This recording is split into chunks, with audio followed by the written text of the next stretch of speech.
This was due to the complicity of influential individuals turning a blind eye and the inability of less fortunate citizens to mount a legal challenge.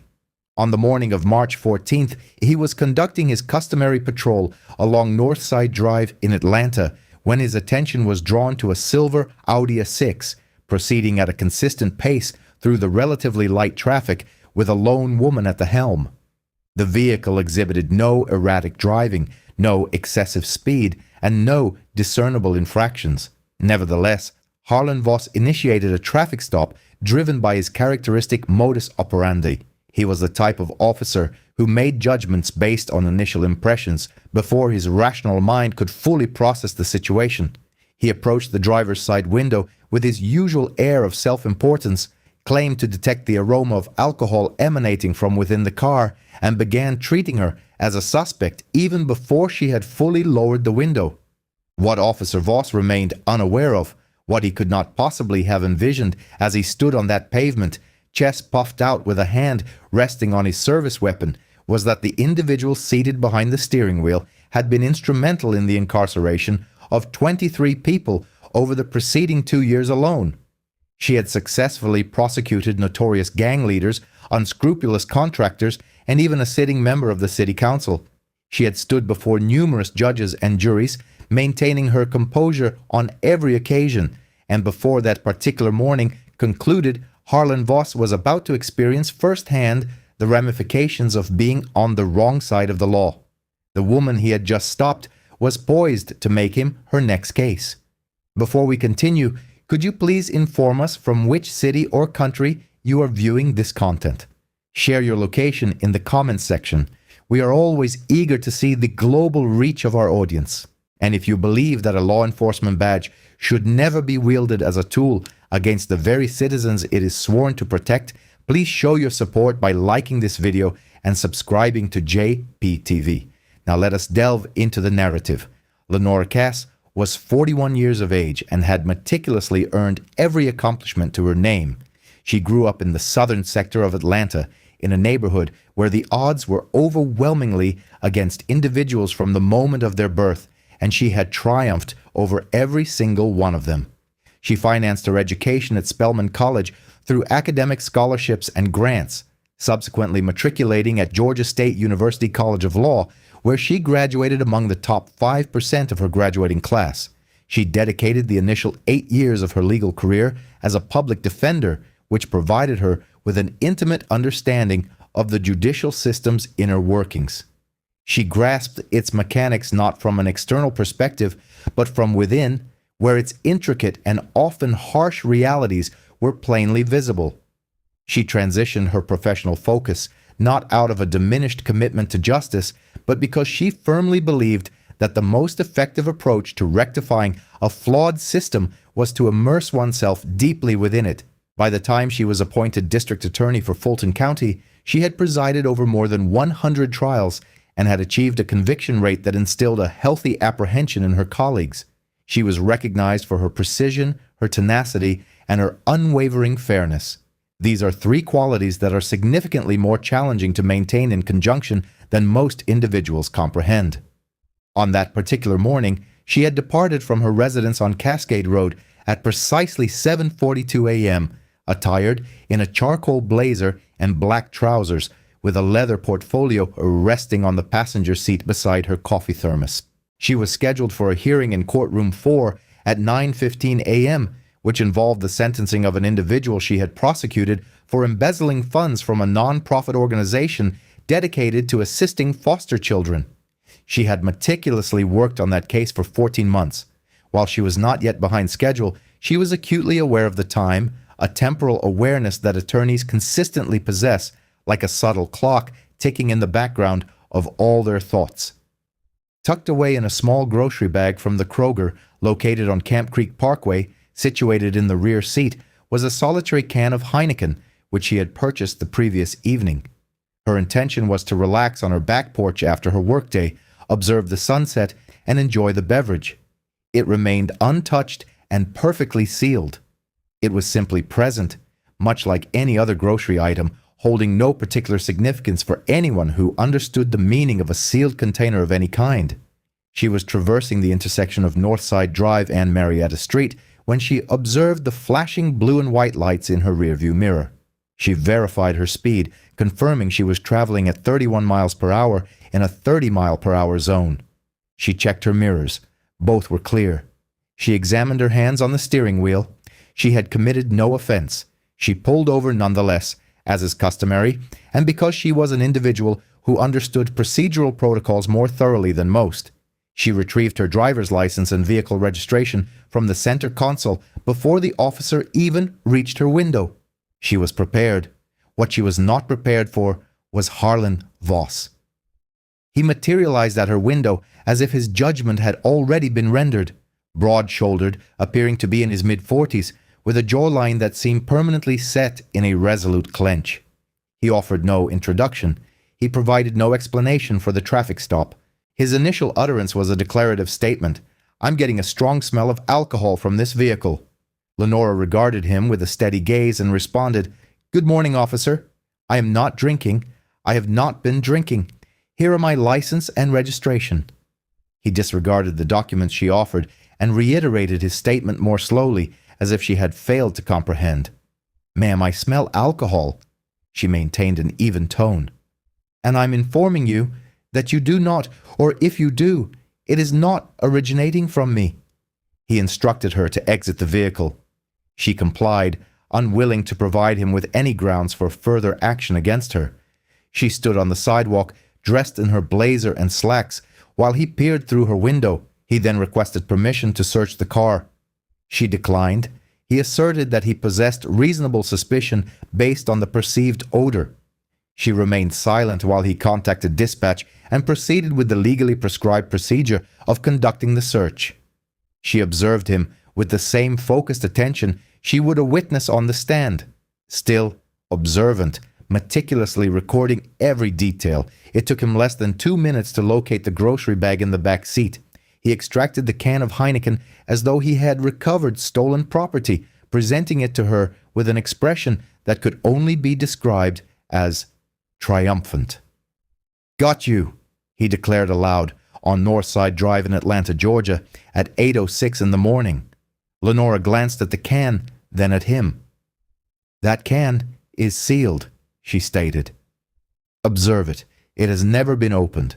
I purchased it last night at the Kroger on Camp Creek. My intention was to consume it this evening upon my return home from work.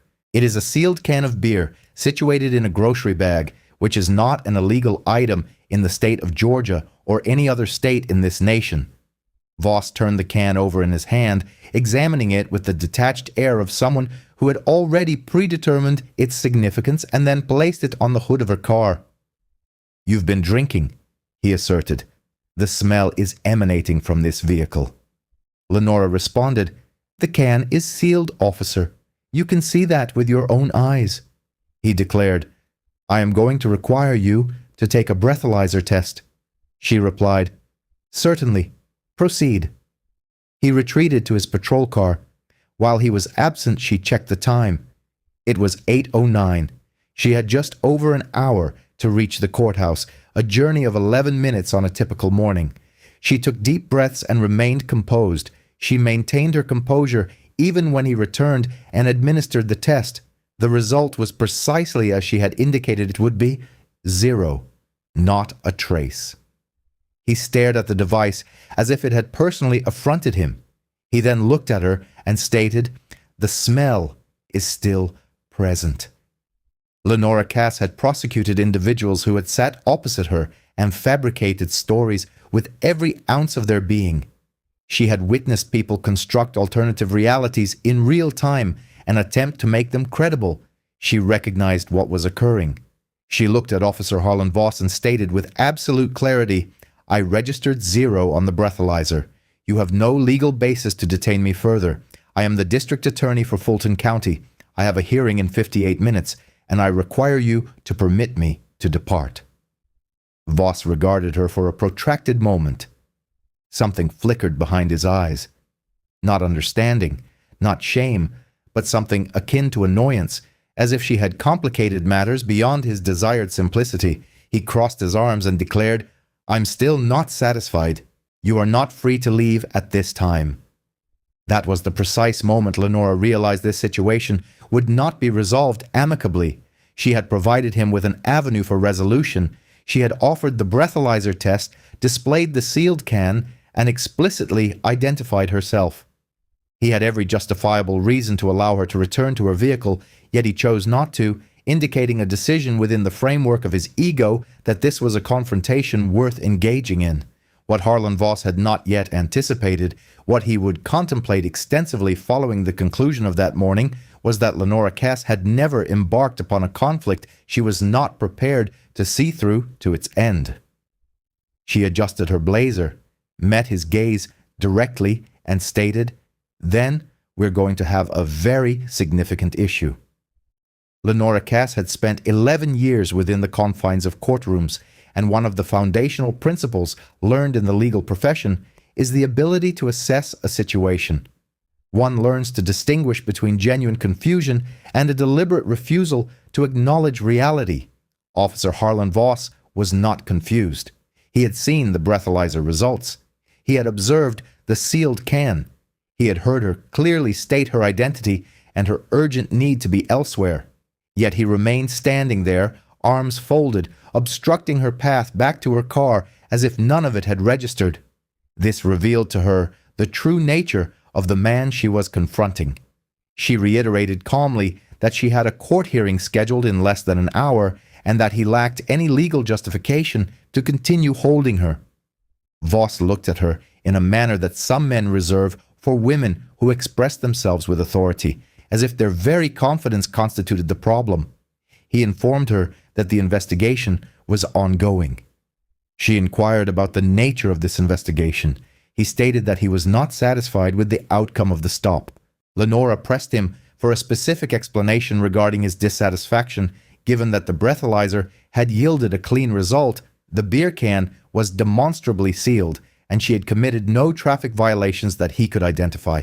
He evaded a direct response, merely instructing her to remain in place. She complied, but simultaneously retrieved her mobile phone and opened her calendar application to display the court docket, including the case number, the designated courtroom, and the scheduled time. She extended the screen toward him, stating, "This is verifiable. This hearing is legitimate. A sentencing is scheduled for today in a case I have been prosecuting for over a year, and my presence is required." Voss cast a dismissive glance at the phone, akin to how one regards something they have already decided to disregard. He claimed he was unable to confirm the information displayed on her screen. She responded, "You can contact the courthouse immediately and verify it within 2 minutes." He refused to do so. She returned her phone to her pocket. At this juncture, approximately 15 minutes had elapsed since the initial traffic stop. Several vehicles had reduced their speed as they passed, a common reaction from drivers when observing police lights on the roadside. Lenora was conscious of her appearance standing on the sidewalk in her blazer, adjacent to her vehicle, with an unyielding officer confronting her. She remained aware of this perception and maintained her composure nonetheless, as composure was a quality she was unwilling to surrender. Not for him. She made one final attempt. She informed him that she understood he had a job to perform and that she had no intention of complicating his morning, but that he had conducted all available checks and found no cause for further action, and that the professional course of conduct was to release her so she could fulfill her professional obligations. Voss countered that her demeanor was exacerbating the situation. Lenora looked at him and stated, "My demeanor is professional. What is exacerbating the situation is the fact that you have no justification for detaining me, and you are doing so regardless." It was at this point that he instructed her to turn around and place her hands on the car. She did not move immediately, not out of defiance, but because her mind required a full second to process the command. A district attorney, with a clear breathalyzer result, a sealed can of beer, and a court hearing imminent, was being instructed to place her hands on the vehicle. She stated, "You are not arresting me. You have no grounds." He advanced towards her and repeated the instruction, his voice amplified. She replied, "I am returning to my vehicle." She turned towards her car. He grasped her arm, spun her around, and firmly guided her to the hood. She felt the cold embrace of the handcuffs encircling her wrists before she had fully comprehended that the event was indeed unfolding. She neither screamed nor wept. She stood pressed against the hood of her Audi on Northside Drive, her hands secured behind her back, and she was exceptionally quiet, not because she lacked words, but because her mind was already formulating the subsequent course of action. This is characteristic of individuals who have dedicated their lives to navigating the legal system. They do not falter when circumstances turn adverse. They begin to construct. Voss was speaking, addressing no one in particular, explaining that she had been uncooperative and that he possessed probable cause for her detention. Lenora allowed him to speak. She waited until he paused and then stated, "I wish to make a phone call." He informed her that she was not under arrest. She responded, "Then remove the handcuffs." He did not reply. She continued, "If I am being detained, I have the right to make a call. I am requesting that you permit me to make one phone call." Voss indicated he would consider it. She stated, "That is not an acceptable answer." He returned to his patrol car and stood by the door, while she remained at the hood of her car, handcuffed on a public street as the morning traffic flowed past her. 4 minutes elapsed. She counted them. Then Voss approached again and informed her that he would permit one call. He stood close enough to overhear her intended recipient. She was unconcerned. She did not contact her attorney. She did not call her office. She scrolled to the desired name, pressed the green initiate button, and waited for 2 rings. When the line was answered, she stated, "Warren, this is Lenora Cass. I am on Northside Drive between Marietta Street and Ivan Allen Jr. Boulevard. I have been detained and handcuffed by one of your officers. His name is Harland Voss. I require your immediate presence." She terminated the call before Warren Good could utter his first word, as further communication was unnecessary. Voss had become immobile. He had registered the name she had used. He had perceived the tone of her delivery. Not panicked, not pleading, but flat and precise. The manner in which one speaks when issuing a directive rather than requesting a favor. He regarded her for a moment, and for the first time since approaching her window that morning, a shift occurred in his demeanor, not towards guilt or apology, but towards the distinct expression of a man who has belatedly realized he may have made a significant miscalculation. Lenora met his gaze and remained silent. She simply waited. Warren Good did not dispatch a patrol unit. He arrived personally. This was the initial indication that Harland Voss should have heeded. When a police captain departs his office, utilizes his personal vehicle, and travels to a scene himself rather than delegating, it signifies that the situation has transcended routine. It implies the involvement of a significant individual. Voss observed the unmarked black SUV pull up behind his patrol car 7 minutes after Lenora concluded her call, and he instinctively straightened up, as officers do when a superior officer arrives. He was already formulating his account of the events in his mind, contemplating how to explain the sealed can, the clean breathalyzer, and the handcuffs. He did not have the opportunity. Warren Good emerged from the SUV and surveyed the scene in approximately 3 seconds. He was a tall man in his late 50s, with streaks of gray at his temples and a countenance that had long ceased to be surprised by anything. He glanced at the patrol car. He looked at Voss. Then he turned his attention to Lenora Cass, standing by the hood of her Audi with her hands cuffed behind her back, dressed in her blazer and slacks, her portfolio still visible through the passenger window. He walked directly to her and stated, "Lenora, I am sorry." He uttered these words before hearing any explanation from his officer. This was the second signal Voss should have registered. Good personally removed the handcuffs. He handed them to her as if they were an item that needed to be extracted from the situation as swiftly as possible. Lenora slowly flexed her wrists and retrieved her portfolio from the hood where Voss had placed it. She remained silent for the moment. It was unnecessary for her to speak. Good turned and regarded Voss with an expression of incredulity. He then inquired, "Explain this to me." His tone was not loud or dramatic, but the quiet delivery of these 4 words was somehow more impactful than shouting. Voss commenced his explanation, citing his detection of a strong alcohol odor and his discovery of a beer can within the vehicle. Good interrupted him at that point, stating, "The subject." He repeated the term deliberately. "You are referring to the district attorney of Fulton County as the subject." Voss ceased speaking. Good continued, "The subject had been uncooperative, and you detained her for her own safety and the safety of other drivers."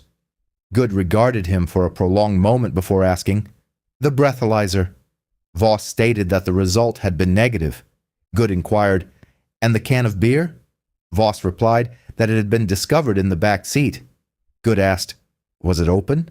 A pause ensued. Voss responded, "No." Good then stated, "So you placed the district attorney of Fulton County in handcuffs on a public street because she possessed a sealed, unopened can of beer in a grocery bag in her back seat and registered 0 on the breathalyzer." He had not raised his voice throughout this exchange. It was unnecessary. By this juncture, 2 additional patrol units had arrived at the scene, summoned by Good en route. The other officers remained by their vehicles, observing. Silence prevailed. The entire scene had become remarkably quiet, a stillness that descends when a serious and irreversible event is unfolding, and all present are aware of its gravity. Voss scanned the faces of his colleagues, finding no support. Not one of them stepped forward. Not one of them offered a word in his defense. They had all witnessed the breathalyzer results. They had all seen the sealed can resting on the hood of her car. And every single one of them understood that what Good was observing was not a complex scenario, but a straightforward one. Lenora looked at Voss one final time. Her anger had dissipated. Anger had departed her somewhere around the 4-minute mark when she was standing handcuffed at her car's hood, counting the seconds. In its place was something far colder and more focused. She addressed him directly, her voice devoid of any emotional inflection. "I will see you in court, and this time you will not be on the correct side of it." She collected her portfolio, re-entered her Audi, and merged back into traffic. She arrived at courtroom 4 with 6 minutes to spare. Harlan Voss stood on Northside Drive and watched her depart. Harlan Voss returned to the precinct that morning under the assumption that the worst was behind him. It was not. It was merely the beginning. By the time he pulled into the parking lot, Warren Good had already made 3 critical telephone calls, one to the precinct commander, one to the Internal Affairs Division, and one to the city's legal counsel. When a law enforcement officer places the district attorney of Fulton County in handcuffs on a public thoroughfare, despite a clear breathalyzer reading and an unopened container of beer, the appropriate response is not to passively observe the unfolding situation. Instead, one must proactively address it without delay. Officer Voss entered the precinct unaware that his identification card had already been flagged for scrutiny and that 2 internal affairs investigators were anticipating his arrival in a conference room, intending to speak with him even before he reached his workstation. This internal affairs interview extended for 3 hours, during which every detail of the incident was meticulously examined. They delved into the initial traffic stop, the subsequent search, the breathalyzer test, the sealed beverage, the application of restraints, and the phone call that ensued. They reviewed his body camera footage, noting that he had neglected to activate it at the commencement of the stop, a direct contravention of departmental protocol. This singular omission, the absence of body camera documentation at the beginning of a stop that culminated in the district attorney being placed in handcuffs, provided the investigators with nearly all the essential information they required to understand the character of Officer Harlan Voss. Furthermore, they procured his professional record, which revealed 2 prior written grievances and reports detailing instances of excessive stops. The discernible pattern of his conduct became evident once an impartial examination was undertaken. Within 48 hours of the event, he was placed on paid administrative leave.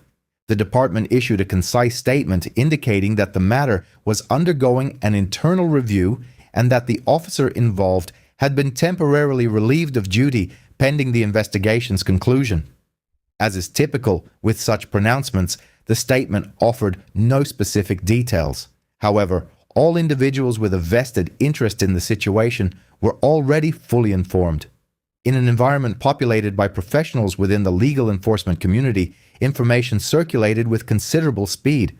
By the conclusion of that initial week, every officer within the precinct was precisely aware of Officer Voss's actions, the identity of the individual subjected to those actions, and the probable repercussions.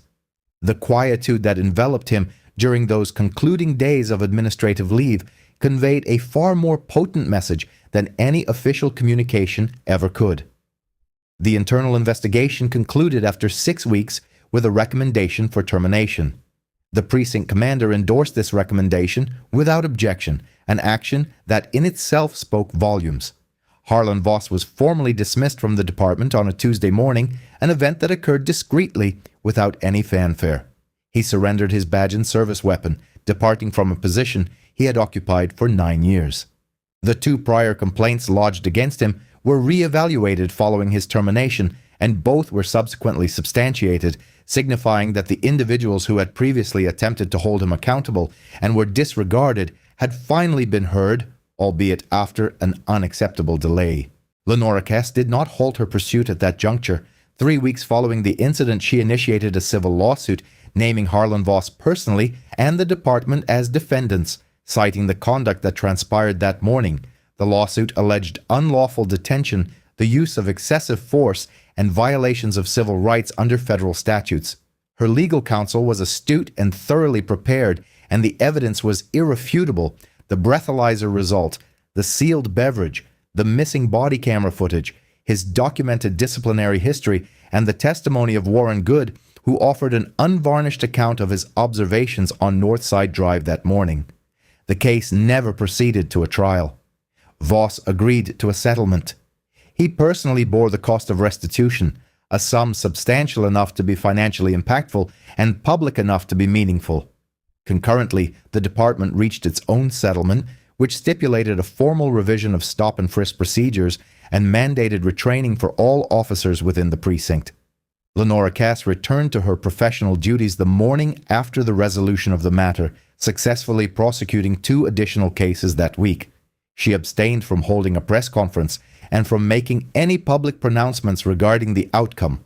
Her message had been effectively conveyed through the judicial system, which had always been her preferred medium. Some individuals employ clamor as their weapon.